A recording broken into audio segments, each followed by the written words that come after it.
Hey guys, and welcome to the first episode of Genuine Chit-Chat of 2020. I hope you're all doing great. To kick off the new year right, we've got one of my best friends, Alex Hart, down for another episode of the podcast.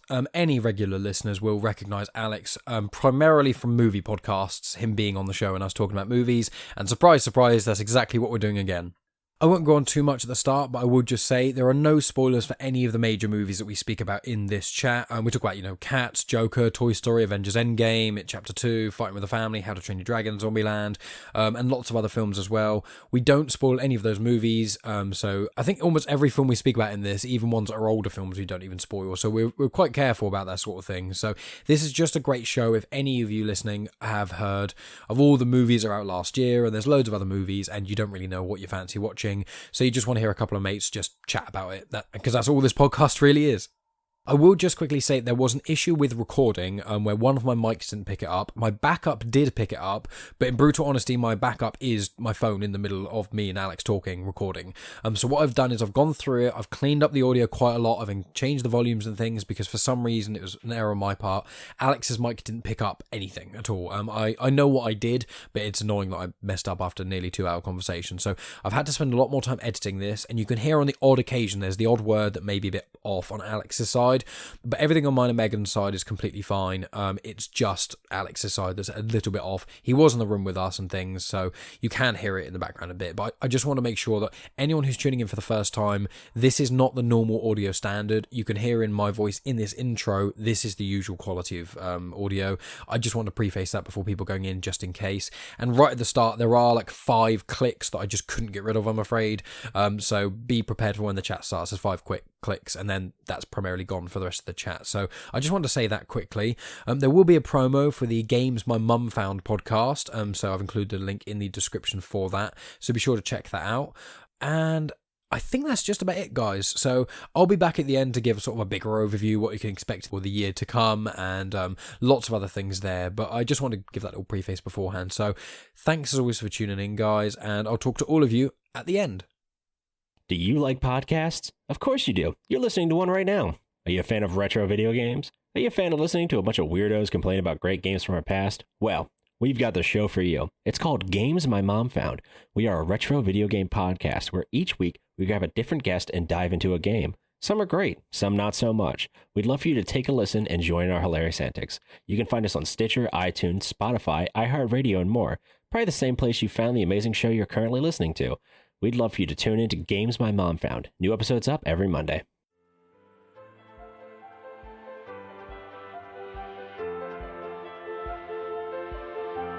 Welcome to Genuine Chit-Chat, where we have honest conversations with interesting people. And I'm your host, Mike Burton.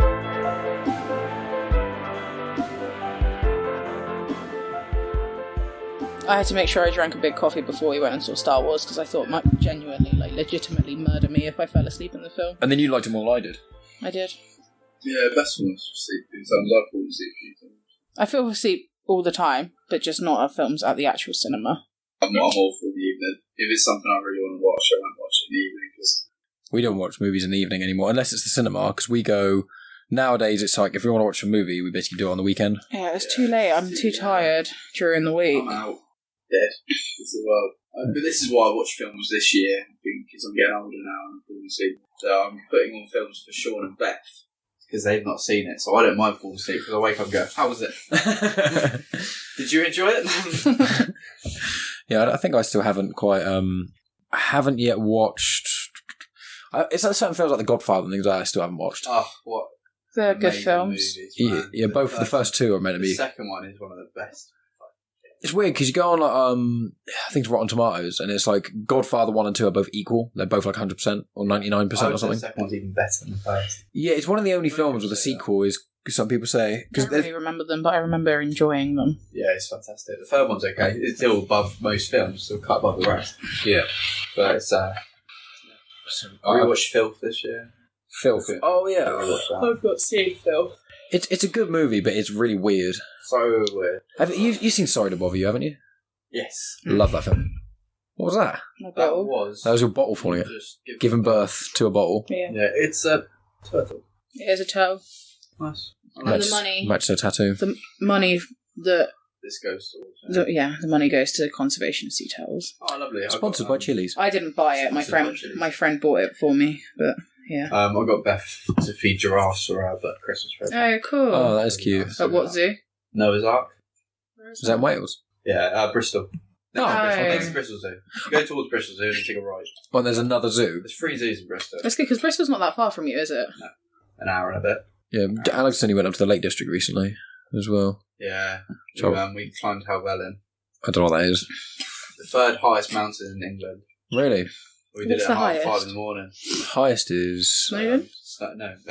That's because there's the 3. It's the 3 peaks challenge. yeah, It's Snowdon. Yeah. Oh, it's Scaffold Pike. Scaffold Pike. That's the one. That's maybe the most grueling one. Yeah, it's so Snowdonia is easiest from hardest. You got Ben Nevis, which is the highest, but probably the easiest route wise. Yeah. Where's those are all in Wales? No, that's Scotland. Scotland, Ben Nevis. Then you've got Snowdonia in Wales, which is it's not a bad hike. And then, You've done Snowdonia, haven't you? Me and Alex did Snowdon together. Yeah, with his sister, Adam. Yeah. And who was that? It was Adam, Jacob, your sister, and us two, wasn't it? 5 of us? Yeah. I had to laugh. We're not recording. I have started recording here. Oh, you have started recording? Yeah. Man. He's a little sneaky Pete. I am Sneaky Pete. Oh, no, that's cool. But no, yeah, I think we did Helvellyn. We got up at 5:30 in the morning. We were the first people to summit for that day, other than one douchebag that was just ahead of us, but I think he did it every day probably. But the thing with Helvellyn is you can't see the top for 3 hours. So every bit of the top, you're like, oh, that's the end of it? Yeah. No. Carry on. Oh, that must be the end of it. No.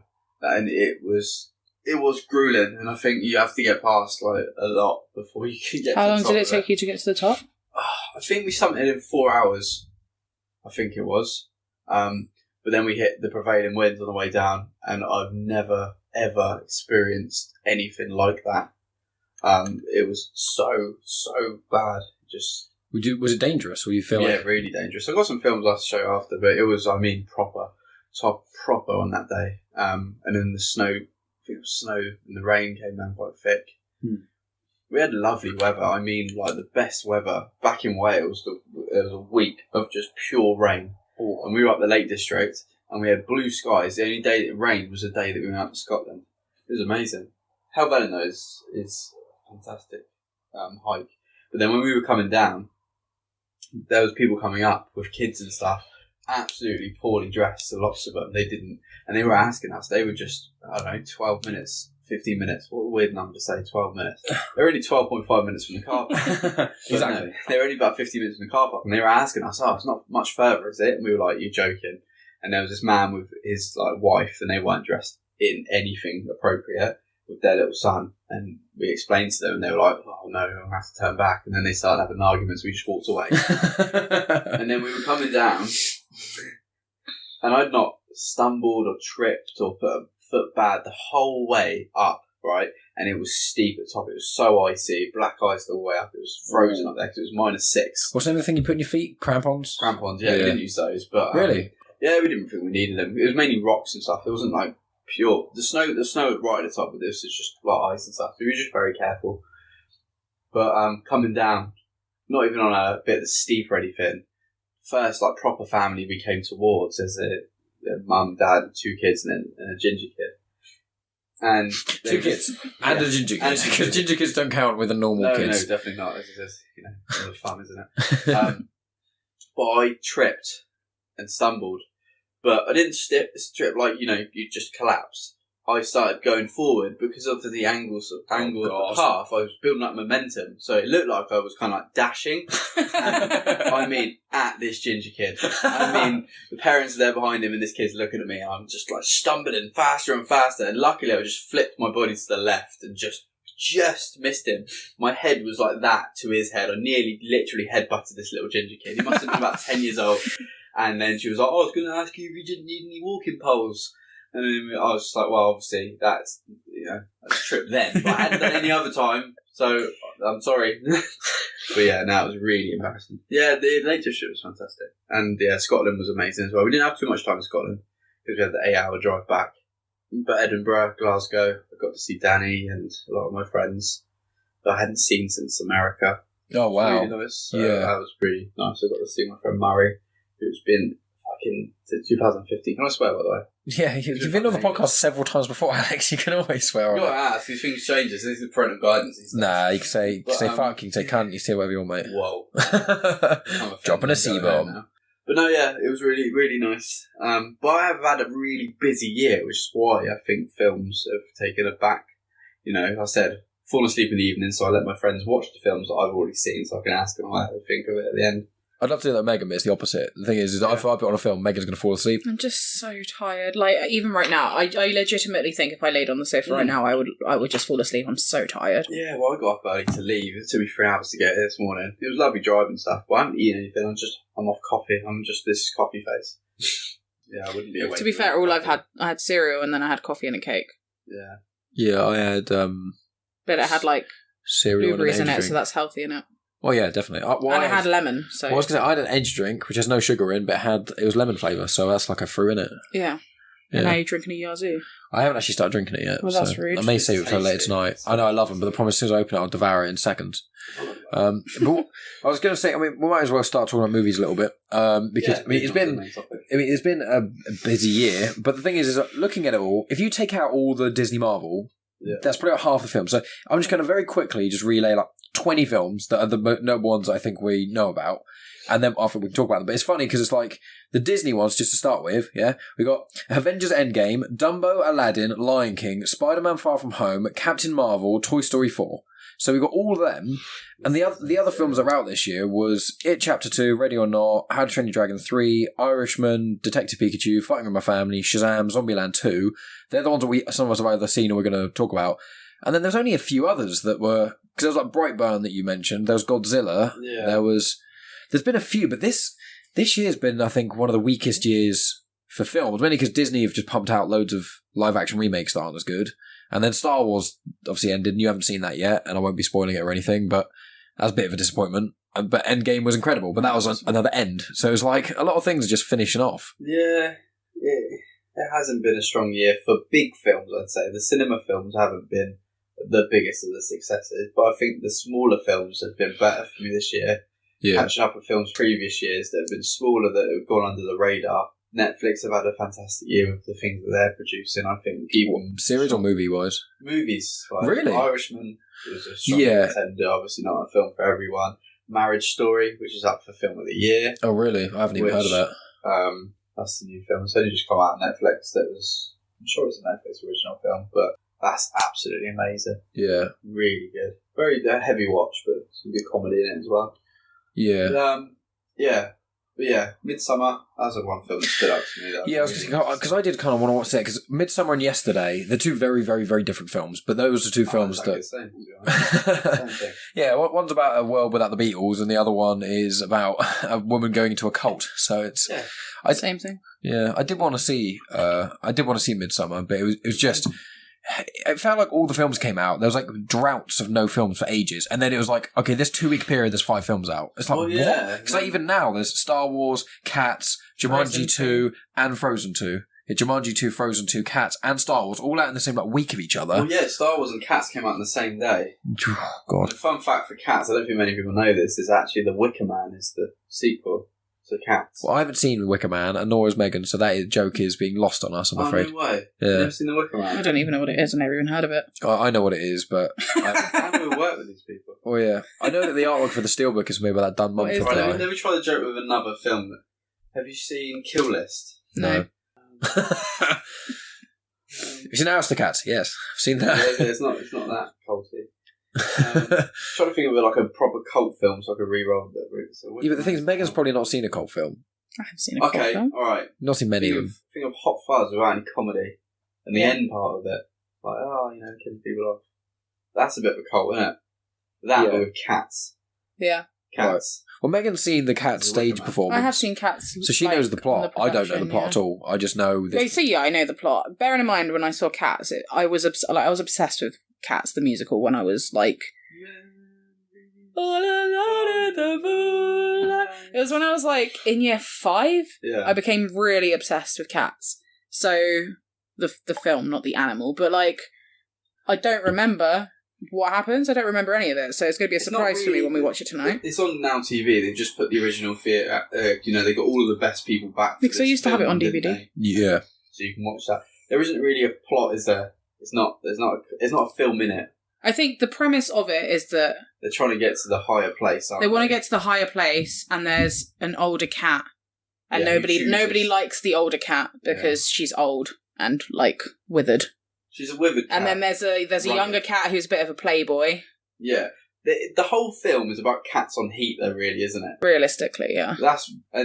It's like a bunch of poems, isn't it? It's based on a bunch of poems. Isn't it about the thing they're worshipping is more actual aliens than God? Isn't it? Because I heard someone. I don't know. I've got right into it. Well, I was going to say I heard someone because I saw some post on it was either Reddit or something like that, and people were basically saying.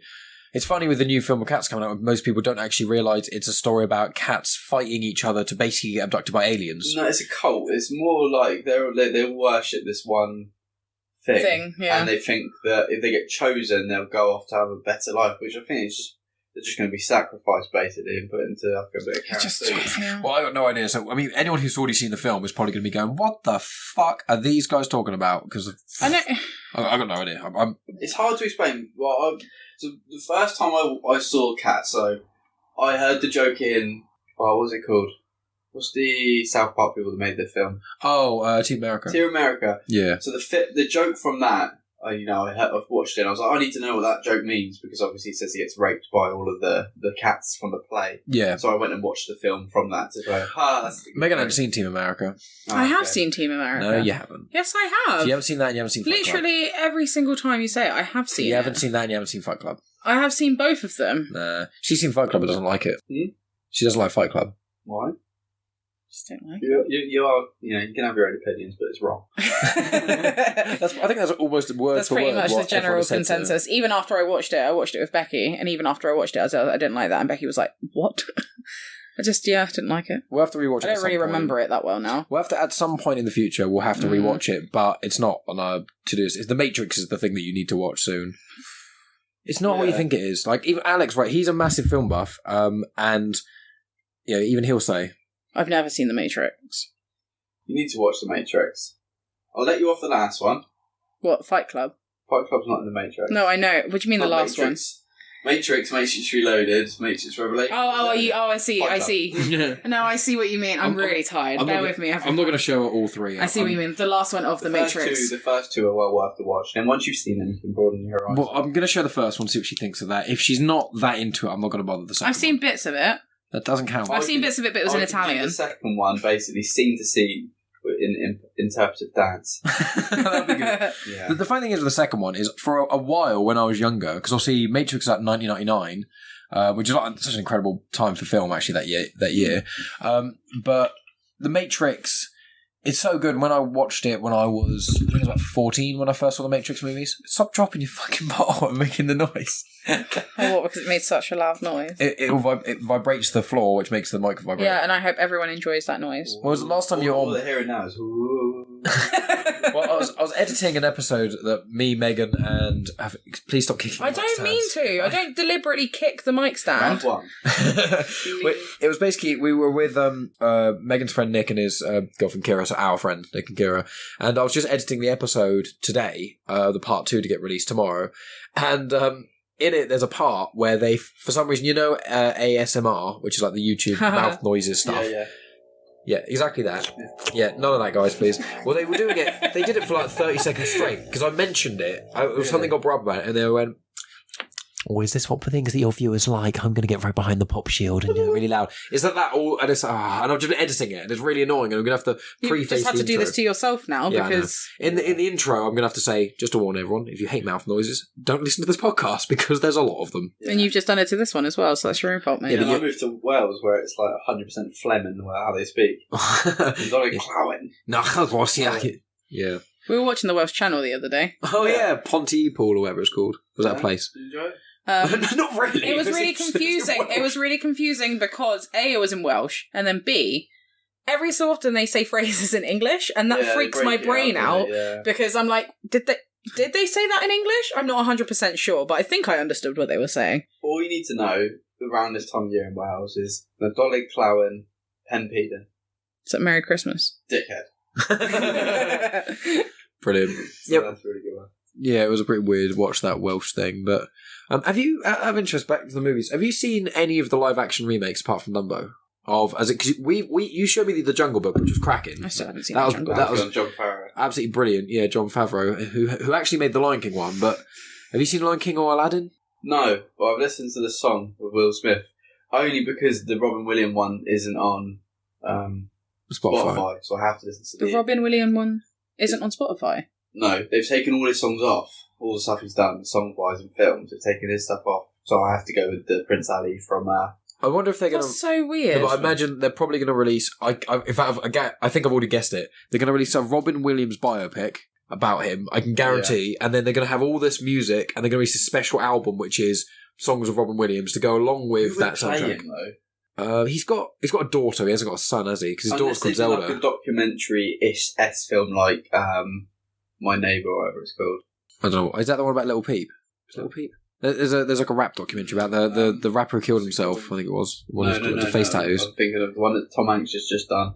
Mr. Banks. Yeah, not Mr. Banks. It's the neighbourhood one because it's Mr. Rogers, isn't it? Mr. Rogers, yeah. Yeah. I didn't see He it is in a film with Mr. Banks. That's Saving Mr. Banks. Yeah, that was a couple of years ago now. Yeah, no. Quite a few years ago, actually. Yeah, I don't know who would play it, but yeah, they did 2 films on him, didn't they, recently? Yeah. On the guy, cast as Mr. Rogers. Well, they get Will Smith to play Robin Williams in his biopic. Huh? Get Will Smith to play Robin Williams. Yeah. Can you imagine the outrage? To be fair to Will Smith, though, like, although granted no one can replace the original genie in Aladdin because Robin Williams was that part. He made it his own. But I think Will Smith did a good job at playing the genie. The song's fantastic. I do listen to it in my car sometimes. It comes on. I've got quite a musical section of my car. And because I obviously went on to listen to the original Prince Ali, I've listened to the Will Smith one now 100 times. So I actually do enjoy some of the bits. The only annoying thing is that it's really auto-tuned. Yeah. And it's frustrating because Will Smith is a good singer. Like, he is a good singer. So it's really frustrating that they've auto-tuned so much of the songs. And they've done it in all of the Disney remakes. Yeah. Especially in, I know that this wasn't this year, but Beauty and the Beast. Jesus Christ, I was auto-tuned the fuck out of that film. I cannot stand that film. Yeah, I like the original. I didn't like the new version. I loved it. I love the original, but the new one. I'm not that fussed in the original. What's her name? Emma Watson. Yeah. I can't fucking stand her. No, she irritates me. She's the most spastic actor. I went to see a pantomime the other day with school. We went to see Peter Pan. Had some cool people, and had some people from Coronation Street, you know. They're cool people. There's a guy, I don't know what his name is, Rob or something, from Coronation Street. I actually watched Coronation Street, we never fucking know what I'm talking about. But that was really good. But the only thing in the whole Peter Pan pantomime, other than the annoying kids in all the other aisles and the teachers just letting them do fucking throwing shit and everywhere, was that Peter Pan himself was absolutely shit. So everyone else is really good. Hook and all the pirates and stuff. Then you have Peter Pan, who's just a twat. And it's just like, how did you go so wrong? Yeah. And like, Peter Pan is Peter Pan. Yeah. It's not Hook. And Hook was the best part of the film. Yeah, so don't go see that. Well, I wouldn't. I hate pantomimes. No. I know you don't. Oh, fuck off. Nice, well done. That was good, but I can't stand pantomimes. I like pantomimes. No, I hate them. I just kick the wire. You can touch the wire, it doesn't matter. Like, I'd probably say, if you keep knocking the wire, if you keep knocking it, then it may make a little bit of sound. I'll just swing this leg the other way. Yeah, but back to films. No, I haven't seen Lion King. Yeah. Again, it was on top of my agenda. I wouldn't bother. To be honest, I've seen... There's been 6 actually, because there's Beauty and the Beast, Cinderella, The Jungle Book, Lion King. Cinderella? Yeah, they did a remake of Cinderella. When? Yeah, it's got, what's her name? Hilary Duff in it. Yeah. Really? Yeah. Why? It came out... They did a film, didn't they? Cinderella was Disney at 2003 with Hilary Duff and that guy. I think that is the one I'm talking about. Wait, no. What? Chad Michael Murray, is that his name? The blonde guy, yeah? Yeah. Isn't that That's not called Cinderella. Is that the Cinderella story? Yeah, it's something... That is a banger of a film. That's the one where they go to the masquerade ball and she has that shitty mask and he doesn't recognise her, even though it's literally just across her eyes. Hilary Duff, man. They're making a new Lizzie McGuire though. I think they're remaking it. Guys, 2015 Cinderella with Kate Blanchett. I told you. Yeah, but we're talking about Cinderella story, 2004. Yeah, that's a great film. This is literally the Disney's remake of Cinderella. I don't ever remember that coming out. Alex. Huh? Yeah, I do remember that film. Yeah, it's 2015. I don't remember that. More importantly, routinely exploited by a wicked stepmother, the downtrodden Sam Montgomery is excited about a prospect of meeting her internet beauty at the school's Halloween dance. Helena Bonham Carter is the fairy godmother in this, and the guy who played Robert Stark is the prince. I've never even heard of it. You're talking about Cinderella still? Yeah. The remake, the 2015 live action one. Have you got this? That the evil mother in Cinderella story is Stifler's mum. Oh, really? Yeah. Wow. What, from American Pie? She's Carmen Electra, isn't it? Is that American Is that her Pie? name? Yeah, it is American Pie. But yeah, I haven't seen Cinderella, the remake. I didn't even know obviously. that there was a The remake. King is actually in Cinderella story. Cinderella Story is a great film. So is Lynn Shay, which is the the older lady in the Conjuring movies. Oh, yeah. She was saving movies back in the day. Wow, this film's fantastic. No way, Simon Helberg is in it as well. The one What's from, its rating? Huh? Not very high, I imagine probably about 6.8 or something. Let's have a guess. What do you think? Let's do both. Let's do the Metascore critic, which is always very low, regardless, right? 53 and 6.8, that's my guesses. Okay. 61 and 6.9. 6.9, fucking hell, right? I personally think it's a great film, so I would say like 7.5, but I don't think IMDb will think that. It's such a prime movie. You can watch it on Prime Movie. No, thank you. It's 5.9 IMDb rating by 76,000 people and 25 Metascore. Oh, that's brutal. But actually, Robert Duda thought it was a modernised for a fairy tale generation. That's really nice. Actually, a lovely movie. I don't need you to read off reviews about the Cinderella story. One bad review, but they're all tens. They're generally all tens, and I'm waiting for one. Sorry, guys, you have to wait. This is very important. Adequate, but loved it. Love that. Inoffensive. It is a great film. Bad. Not that bad. True fairy tale. Good, but predictable. Well, yeah, it's literally a Cinderella story. It's like one of the most well-known fairy tales. There's not actually a bad, utterly lame teen comedy. We found the first bad one. There we go. Yeah. Okay, that you know. What I was going to say with the Disney films of them, Jungle Book is the best remake. I'd say that is generally cracking. Have you seen the Mowgli one? No, I didn't see that on Netflix. Apparently, it's really good. I haven't seen either of them because I thought it was going to be really dark, and they were going to take like a dark undertone, which apparently it is, isn't it? But it's still 12A, and I've got a gripe against 12A films that are trying to be dark. Yeah. If you're not trying to be dark. I think A Woman in Black is one of the only ones that can actually get away with being good. Yeah, but now if you go on Amazon Prime, it's still 15. Like, I've been trying to show it to kids at school. Yeah. Like, oh, fucking watch this. Like, you know, it's going to be a fantastic movie. Like, especially for like movies and stuff to look at it. Yeah. Because there's a few of the kids that we did a bit on movies in my lesson, and I wanted to watch that because we were doing genres, and it's hard to show a younger age horror films. Yeah. Coraline, maybe? I fucking hate Coraline. But then there's that film, The Box or something. Is that the one with Cameron Diaz? No. That's Room. Yeah. No. Oh, you're thinking the button where they push the button? Yeah, where they press the button. That's called The Box, isn't it? I don't know, but there's one that's 12A, and I was like, it's really hard to show them what it is. But then now if you try and watch the 12A version of Woman in Black, you can't find it. Because I thought it was gone up to 15 now. I thought it was on DVD as a 12. Yeah, it is, but I ain't got the DVD. Yeah, the box on Amazon Prime is 15. On everything you can find on is 15, which is bloody annoying because it's a great film to kind of show people that why it's a horror. The box is Yeah, The Box is Cameron Diaz. It's the one where they have the button, and if they press the button, they'll get $1 million. But if they press it, somebody they don't know will die. And it's the dilemma with trying to do that. It was wank. It was so shit. Say, for me, there's no dilemma because I wouldn't do it. It's a very simple. You put me in the room, I'm never pressing this button because no human life is worth £1 million unless I know for empirical fact they're a scumbag. Like if they're like a paedophile who's like, you know, raped several children and things, and I'll kill him and get £1 million. I mean, it's got 5.6 on IMDb anyway. But apart from those really extreme circumstances, it's not easy to kill someone for money. But back to something lighter. I was going to say with the Disney films though, I find that Dumbo was... The thing is with Dumbo is that the original Dumbo doesn't have as much plot as the other remakes Disney films, so it made the most sense to remake it, and Danny DeVito kind of saved the film for me because he was the only good part about it. But it was just a really, really bland film. It was just... so bland. I liked it. I thought it was alright. I didn't mind it. I just took it was bland. Firstly, there's a big chunk of it I missed because I was so fucking bored. And that was a choice to sleep. It wasn't me just going, I'm really tired, I'm going to just close my eyes for it. I was like, this is absolute dog shit. I'm going to go to sleep. Even, who else is in it? Colin Farrell. He's one of my favourite. Colin Farrell. Colin Farrell? It's Colin Farrell. Colin Firth is the one who's the posh guy, isn't it? Colin Firth is the one from Bridget Jones's Diary. Yeah, and he's the British actor. The King's Speech and Kingsman and stuff. I'm thinking of Will Ferrell. I'm getting confused. Yeah. But, I love him. He's one of my favourite actors, and I just thought he was just bland. okay. Everything about that film was bland. And He's the one with the one arm, isn't he? Yeah. I was just spoiled. It was also the thing is, and then we watched Aladdin. I thought Aladdin was actually the best of the three, the most enjoyable. It wasn't very needed, but I thought the music sounded really cool for the most part. Visually, it was really stunning, and it made sense to remake it with humans in live action because obviously it's such a human orientated film. Yeah. But then you watch Lion King and you're like, what was the point? Because only Lion King is, I know Aladdin's a similar age to Lion King, but Lion King is still like 94, so it's still only like 25 years old, which in film isn't that long.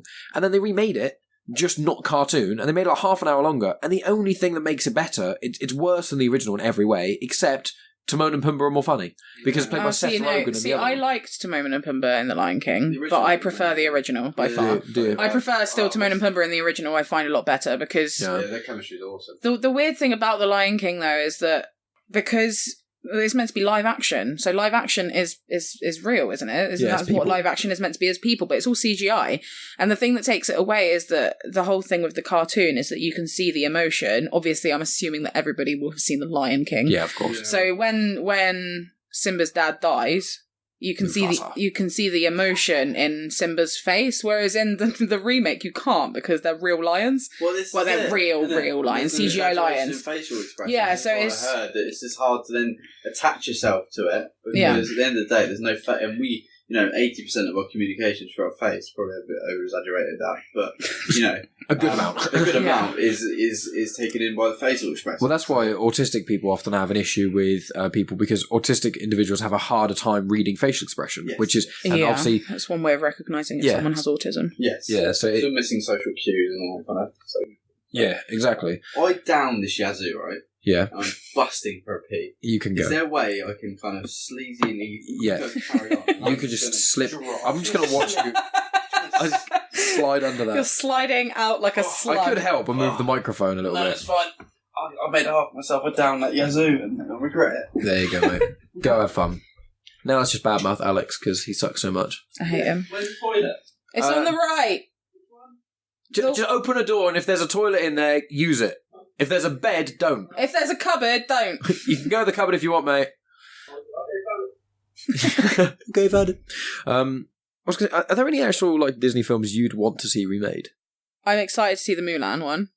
That's a good point. I'm really excited to see Mulan being remade. That's probably one of the best ones to remake because it's actiony, and the action scenes will work better live action than cartoon. Do you know what? I wouldn't mind, and this it's an underrated film. I wouldn't mind seeing The Hunchback of Notre Dame remade, and that could be actually really fucking dark because the Disney version is really dark, but it's so massively underrated. It's such a good film. Actually, that's going to go on my list. I want to watch The Hunchback. Yeah, we can do that because I think I've seen it once when I was really young, so I can barely remember. I remember rewatching it at uni and thinking, Jesus, because me and Jill and James, my housemates at uni, we went through a phase where we started watching all of the Disney films from the beginning. Okay. And we were watching them in order. Yeah. And we rewatched The Hunchback of Notre Dame, and it was one of the greatest Disney films, but hardly any people have actually seen it because it's so dark. I think people don't like it as much. You're going to struggle getting back. I'm watching Alec like you're trying to get without touching the microphone. It is very. This is pretty impressive. That's a good way of looking at it. Come on, Alex, you can do it. Careful not to kick the Christmas tree. Yeah, I didn't want to hit anything. You can do it, Alex. Well done. Oh, has he done it? He smashed it. Cool. Fantastic. It's like you never left. It's like you never left. We're just talking about Disney films we want to get remade, and we both Mulan, not needed.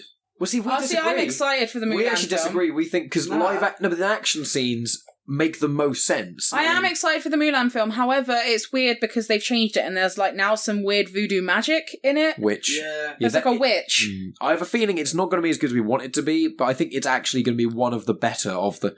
Because Lion King was completely unnecessary. Also, Aladdin they didn't change enough. I'm worried that they're not going to have I'll Make a Man Out of You in it because I haven't. How are they going to defeat the Hun? How are they going to work together? Yeah, exactly. That's what I'm worried about because they don't mention anything about the Huns. So let's get down to business. Well, they don't to defeat the Huns. Yeah, and he's not called Genghis Khan. He's called something else. Or something. Not Shere Khan. That's the Shere Khan is the tiger in the Lion King. The Jungle Book, I should say. Jungle Book. Yeah, it's something like that. I corrected myself. Good. It's something similar to that though because it says it in the trailer. It says his name. They got rid of the dragon and. Have they actually completely got rid of the dragon, or is he just... He's not in the trailer, but... But this is the thing as well, is that I'm worried that they're not going to have that song, because that song is the biggest song from that film, because they have Reflection in the background, so that song's going to be in it. Business. To defeat the Huns.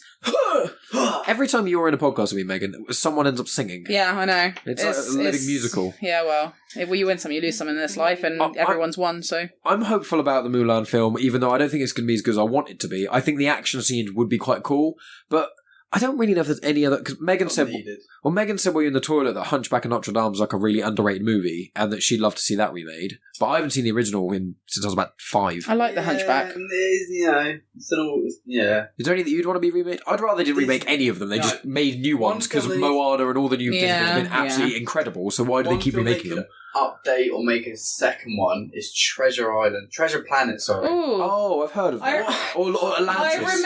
I remember that film. I definitely have seen it, but I can't really remember about it. I barely remember it at all. That and Atlantis, they're the two films that I can barely remember. The best thing about that movie was when it came out, and when cereal boxes still had PC the little toys in them. Cards. No, it was a PC. Yeah. Oh, shit. Yeah, do you remember? It was the mini disc, wasn't it? PC-ROM, and you have it at the front of the cereal box. Yeah. And then a PC mini game on them. Yes. And you could play them. I played that game when I hadn't even seen the film at the time. You had ships, and you were going left and right, and you had to jump, and there was 3 mini games on there. Is that Frogger and stuff? Is Treasure Planet the one with the blonde kid? Yes. Yeah. With the guy with the big Does he like sand surf? Is it sand surfing? That's it. Well, it's not. It's sky surf. Sky surf. Yeah. It's surfing in the sky. That film would be fucking sick, because not many people have seen it, and not many people remember it, and it is so good. The visuals in it are really good. It's early 2000, maybe it's like 1998 or 2000. Have any of you? Oh, sorry. I've never seen. Have any of you seen The Page Master? No. Which one's that? It's got Macaulay Culkin in it. It came out in 1994. It's about a kid that it's raining outside, and he goes into a library, and then he ends up getting sucked into the books. Oh, wait there. It is a banger of a film. Me and my brother were absolutely upset. I mean, it's got 6.1. What's that Red Indian in the Cupboard film? Remember that? No. What? What did you just say? Something in a cupboard? It's like a Red Indian, where he's like...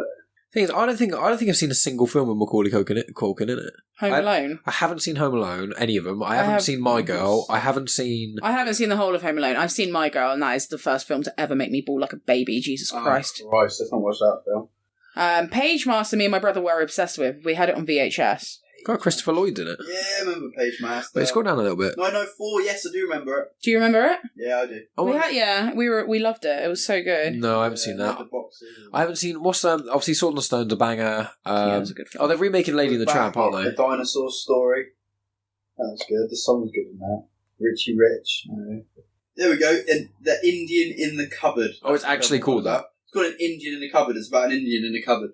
As in a Native American? Yes. Long cloth, everything. I see. A young boy growing up in Brooklyn receives an odd variety of presents for his birthday: a wooden cabinet from his older brother, a set of antique keys. It sounds like a world's shittest joke. From his mother, and a tiny plastic model of an Indian from his best friend Patrick. Classic Patrick. And it comes to life, and I think I've heard of that. I've never heard of that. I think I've heard of that, but I can't say I'm very... There's one point where he opens the cupboard, I remember it now, and there's Darth Vader fighting a T-Rex. Wow. Yeah, remember it. And there's what's his name? Robocop, everything. Oh, sweet. Very cool. The thing is with remakes is I find that unless it's like a really old film, there's never really a point. Like, I think like Alfred, we were talking about this before we started recording. Alfred Hitchcock's The Birds, if they redid that with the guy who made Evil Dead and Don't Breathe, or Jordan Peele who made Get Out. Is The Birds a horror film? Yeah. It's an Alfred Hitchcock film from like the 50s. I think it's 59 or something. He's the one that did American Psycho. Yeah. And North by Northwest. Just Psycho. Oh, sorry. American Psycho is Christian Bale. Psycho is the one with the shower curtain and Norman Bates. And I've seen that one. It's black and white, but I think the blood's visible. Is that right? No, the blood is still black and white, but because obviously it's like more transparent on that film, so they had to use chocolate instead. Oh, really? That's hilarious. But yeah, because I think The Birds, you watch it now, and it's still a good movie, but it's so dated because all the birds are paper mache. It still, to this day, creeps the fuck out. I've never seen it. It's so good. It's basically the theory: if all birds decided to just kill everyone, the amount of birds that outweigh how many humans there are, it would. So it's what Cravendale went with. You know, Cravendale the Milk. They did Cats with Thumbs, didn't they? Oh yeah. Basically, that's a remake of The Birds, isn't it? Kind of. Cats. I mean, a really niche milk advert from several years ago being compared to a 59 classic. You know, you've seen him in the advert. He's there shaving his fingernails so he could probably stab someone, come at you. Well, in The Birds, I remember it was a thing where you basically just hear the wings flapping. And there's a scene I remember where there's someone who's like, he starts screaming and you see like this vague swarm go in really quick and then you hear flapping and then the people run into his flat, the birds will fly out and then he's just on the floor with his eyes pecked out. Yeah, man. It's so like... That sounds horrendous. It's a very freaky fucking movie. It's a 15 and it's like from the 50s. It's very scary. It's so clever. Like the idea of it is absolutely brilliant. Alfred Hitchcock, is just amazing. Yeah, but I've not seen many Hitchcocks. I think I've only seen The Birds Rear and... Window and all of those films. I think the only one that I've seen is Psycho. Is there an Alfred Hitchcock? There's something about a train, isn't there? He's got a film that's something about a train. Is that North by Northwest? North by Northwest. I hadn't seen that. But you've got... No, so they did... if you've not seen Rear Window, you've probably seen Disturbia with Shia LaBeouf in. I know the film because I've seen the Simpson parody, so I know the premise. But yeah, no, Rear Window was... They did... Shia LaBeouf did it. There's a teen horror film a couple of years ago called Disturbia. Yeah. Not the Random song. But that was a really good movie. It's just someone combined to the house and then they think that the neighbour's a murderer. Yeah. Like most people do, to be fair. Well, yeah, I mean, I don't know that. Strangers on a Train. What is Strangers on... I don't know, Strangers on a Train, that's what I'm thinking of. Alfred Hitchcock. Oh, Strangers on a Train. Or whatever it is the one with the plane, isn't it? I haven't seen any of them. I've only seen The Birds and I think Psycho. I think I've seen... Good. I watched that film with my housemate at uni because she was studying it in English. I don't want them to remake any like these niche films that came out. Like they did. The Sandlot is in my top 5 movies of all time. I've never heard of it. You never heard of The Sandlot? What a film! The Sandlot. It's called The Sandlot. It's about these. It's one of the. You need to watch it. It came out in 1994. I'm sure of it. My birthday. Yeah. It's about these kids. Sandlot Kids. Yeah, I've seen that. I had to watch it in PSHE last year. Oh really? It's about the ones that play baseball. Yeah, it's the old one. Yeah, with the dog. Yeah. The one that's like locked up in the garden. The ball goes over. Yeah. The Sandlot Kids. Yeah. It's they changed the name to the Sandlot Kids. Or do you remember the name wrong?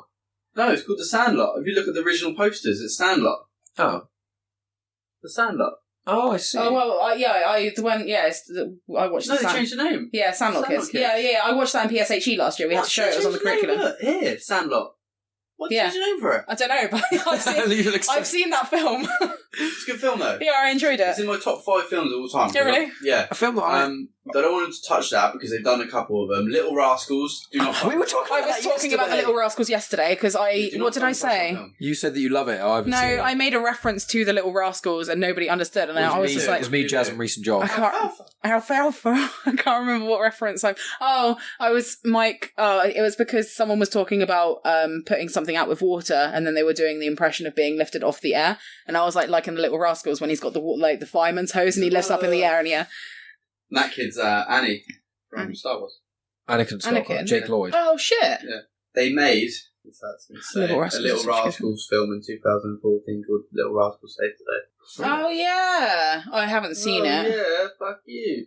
Better than expected. Not massively by any means, but why did you touch the damn bar? The Little Rascals is one of my favourite childhood films. It's amazing. I've added it to my list. I've got a list of films that I want to show Mike, and The Little Rascals is on there now. Oh, what a film it is. It is a great It's film. one of those legendary films. There's loads of films coming up now while I'm searching. It's that little film where he's on the boat and he sings, doesn't he? And he's got his stupid little spiky hair. Yeah. I've got no idea what you're Such talking a good about. film. Alfalfa. Matilda. It's a really good film. I only saw Matilda. I saw that The first time he watched Matilda was when we were in your house. We watched it like, And he wouldn't let us watch Babe. Wouldn't let you. I just said I didn't really want to watch it because I've seen it loads of times.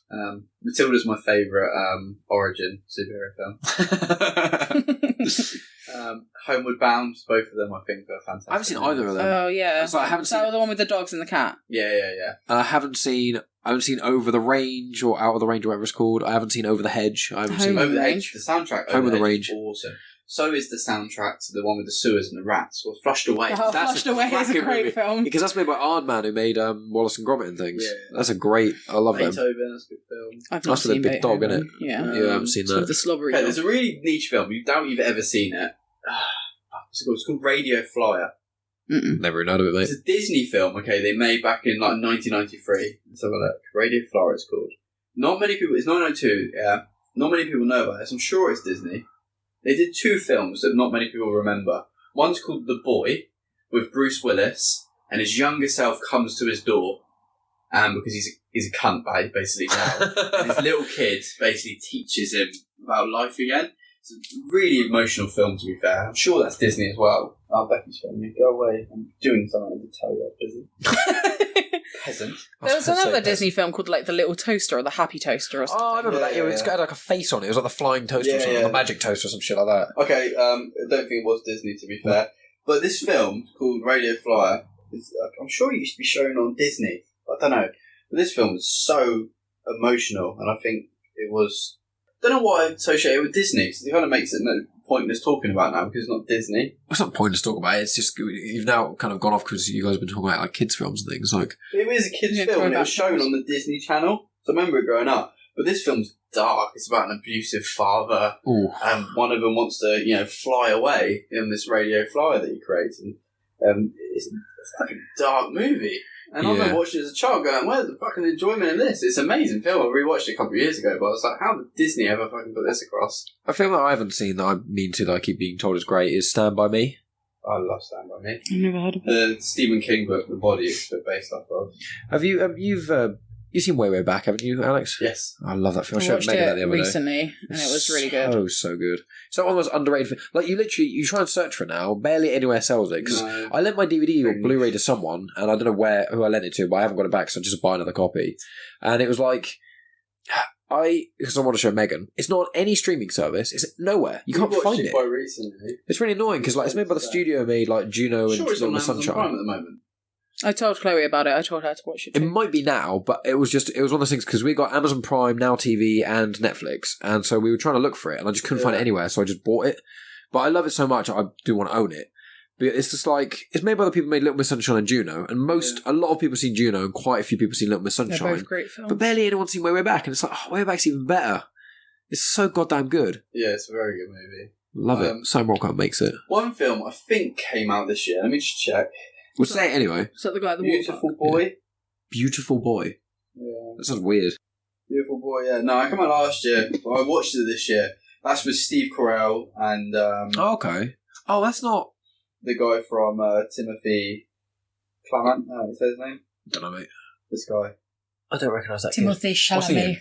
Yeah. What film He's is he in in? Call Me By Your Name. He's in Lady Bird. I haven't seen either of He's in those. Interstellar as a little kid. He's in The King that's on Netflix. It came I've out seen this year, Interstellar, very but good. it's such a long film. I've barely seen. Megan hasn't seen that. I haven't seen it. But What's your recommend? Do you recommend Megan watches Interstellar? Because we think me, Jasmine Reese, we think it's like one of the best films ever. yeah, it's very, very, very, very, very good.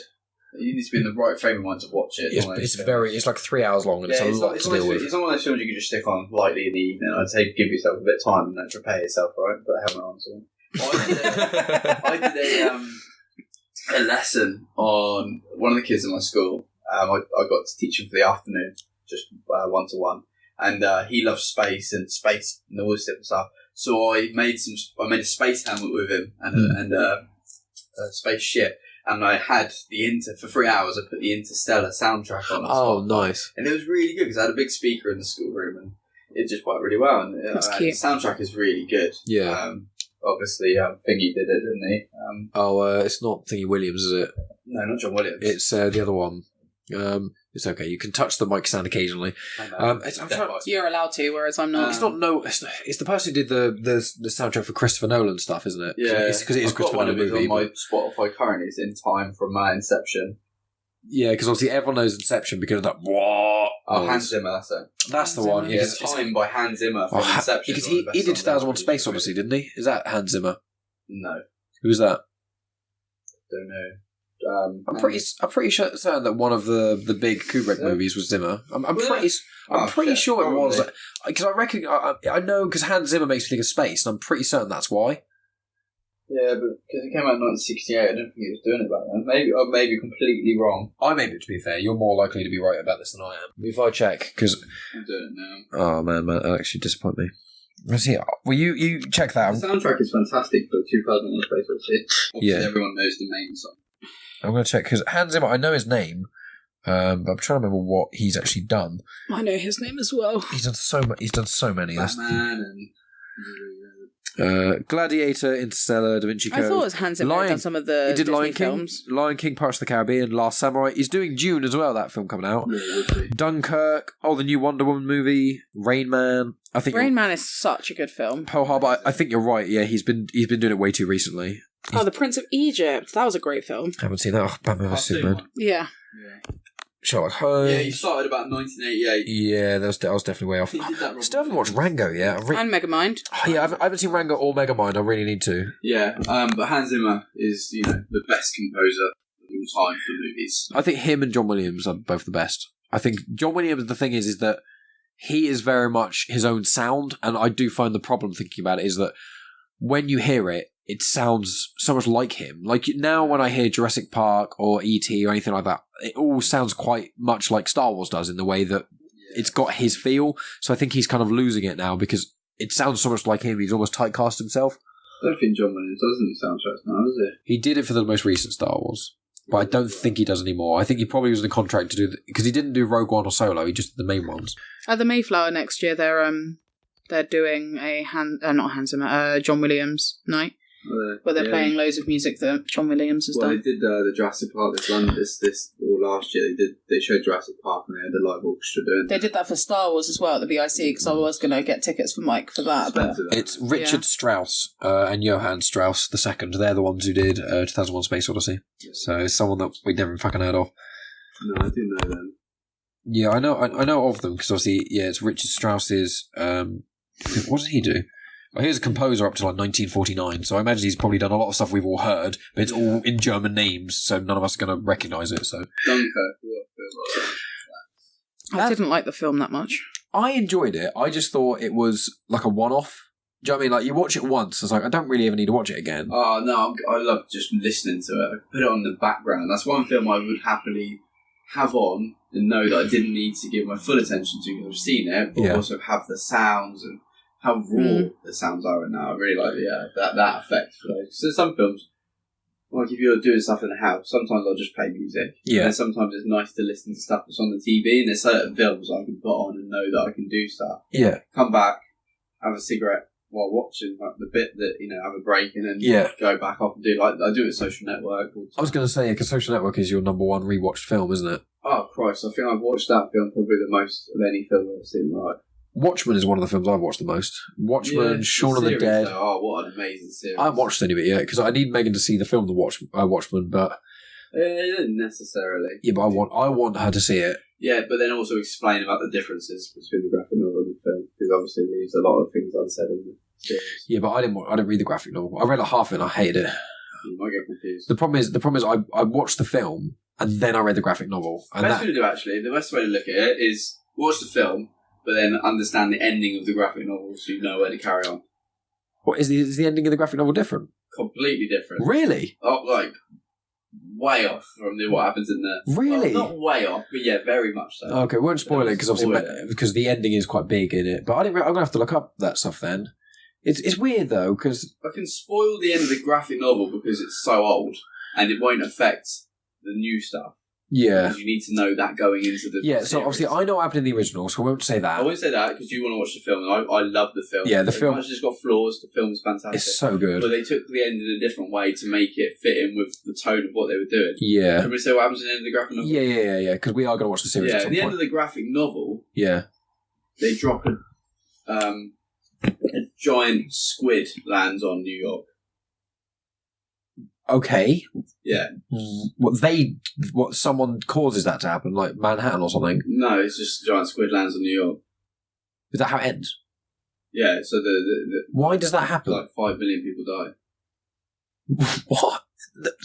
I'm sorry, what kind of film is this? Because this is a graphic novel. Okay, basically, there's a graphic novel called The Watchmen, okay, and it's hailed as the greatest graphic novel that's ever existed. It's the only graphic novel in Forbes 100 top best books. Yeah, the storyline is so good that people basically say it's one of the best stories ever written. He's the one who also, Alan Moore, he writes a lot for DC, but he doesn't write Batman comics. I think he helped write The Killing Joke, actually, which I haven't read. But he also did V for Vendetta, which is another great movie, and that's a great graphic novel. But what's it there? What, the giant squid? That's the one from the graphic novel. So what? Is it a space squid or something, or what? Yeah, it comes from space. So just what? Why does Dr. Manhattan not stop it, or is that kind of the point? Because obviously, without spoiling it, where Dr. Manhattan gets a little bit ostracized and he kind of gets banished a bit. Does he get banished? That happens, and he comes back, or what's that relevant? How is that relevant to anything else? I don't spoil it too much. But is that how does the series then start with them basically talking about the squid that's fallen down? I don't want to ruin anything from the series because the series it started off a bit rough, right? Yeah. A lot of people completely disregarded it after the first episode because they were like, "This is a Watchmen. Yeah, this is totally different." You have to understand it. It's freaking 40 years on from it. Yeah. But so it's 40 years after the plot of the Watchmen. Yeah. Right. Okay. Way off. Years after, right? Oh, okay. People just make it back together with that. Well, you don't have to go too deep into it and ruin it. It was more just like I didn't realise the ending was different, and I didn't realise it was that different because that is not even remotely close. No.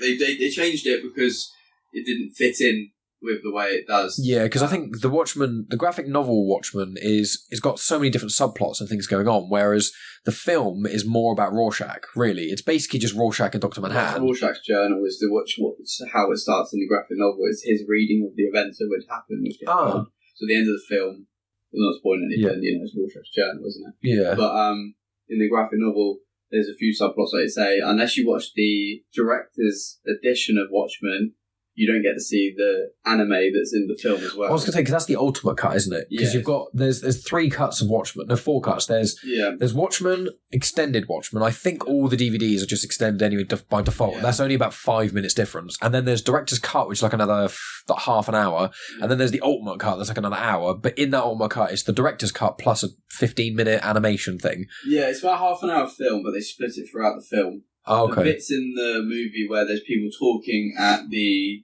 newspaper, because that's in the graphic novel, because I remember that. Yeah, it is 2 different, and that kind of goes into hand-in-hand with the series. But a lot of people disregarded the series because of the first episode. Yeah. It was so different. But then the second to last episode of this season is one of the best things on TV I've ever seen. Oh, wow. That impressive.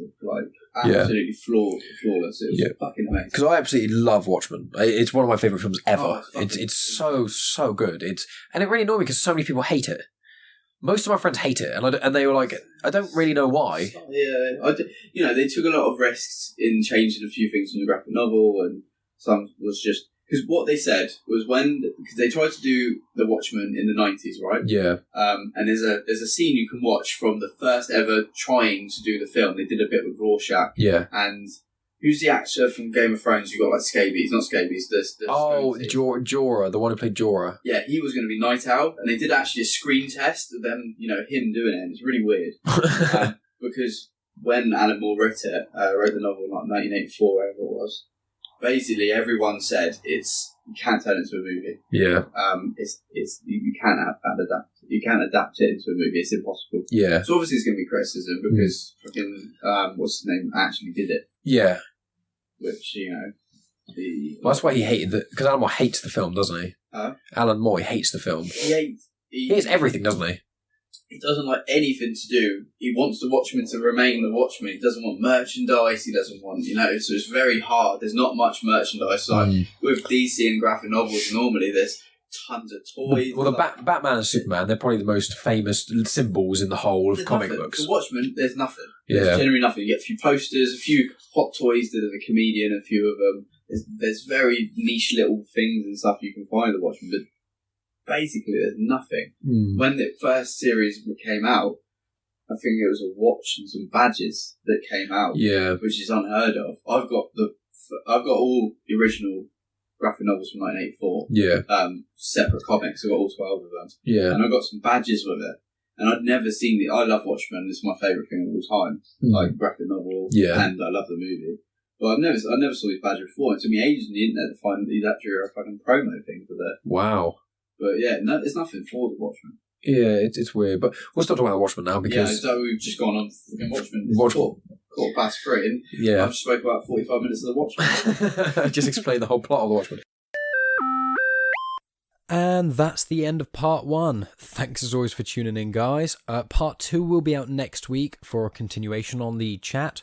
I was planning on releasing the whole chat as a one-off special, but the problem is due to the mic issue that I mentioned in the intro, it was just so much work. Like, it's currently quite late on a Sunday, and I only just managed to get half of it edited, essentially. So I do apologise for that, you guys. I can't remember if I mentioned it in any of the chats or anything. I was intending to release it as a one-off special, but I am sorry anyway.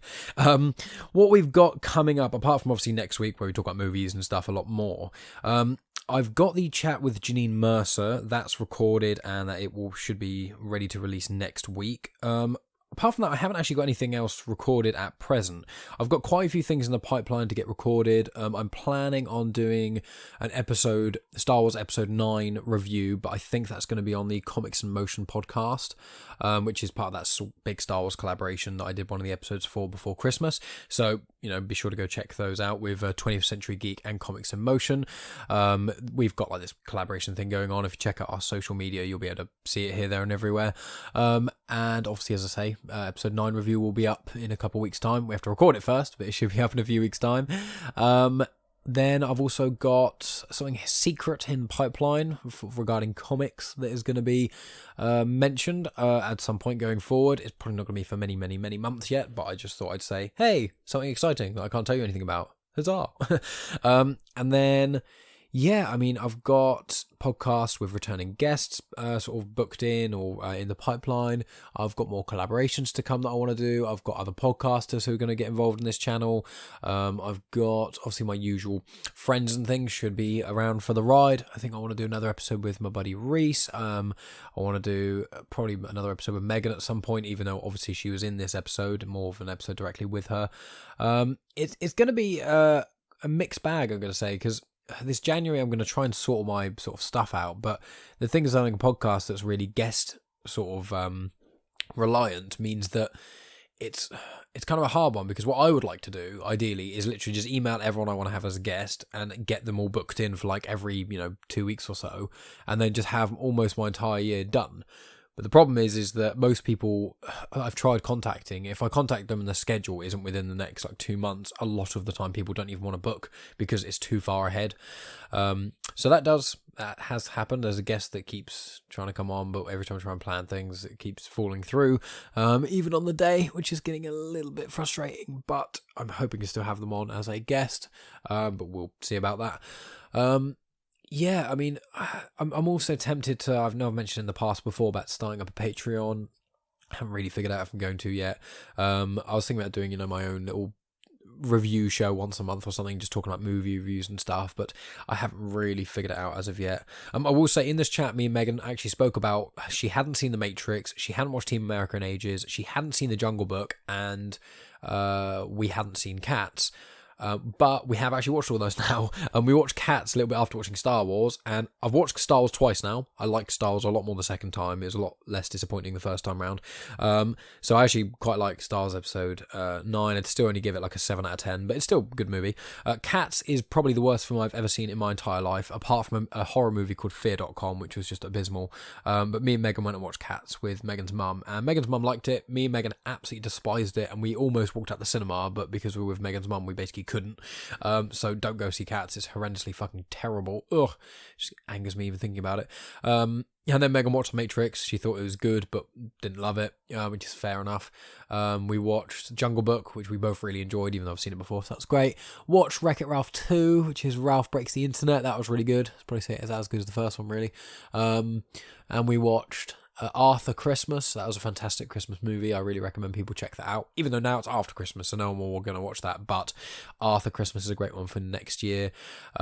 We've made our way through all the Harry Potter films again. We're going to watch the 8th one tonight, I think, and then we'll have watched them all in the space of like a week and a half. But yeah, we've watched a lot of movies. We've finished the series The Mandalorian, but as people may know, I'm English, so that's physically impossible. So by some magic, I've managed to watch it all. We also finished the US Office, finished Series 9 of that the other day. We've been watching Rick and Morty. We've been watching End of the Fucking World Series 2. We've been watching The Good Place. So a lot of cool things. And if you follow on social media, I do reviews for most of these things. I don't think I've done a review for any of them except The Mandalorian yet. I'm planning on doing Ralph Breaks the Internet at some point. And then, I don't know, I'll probably do the US Office at some point. I'll probably do The Good Place when that finishes, Series 4.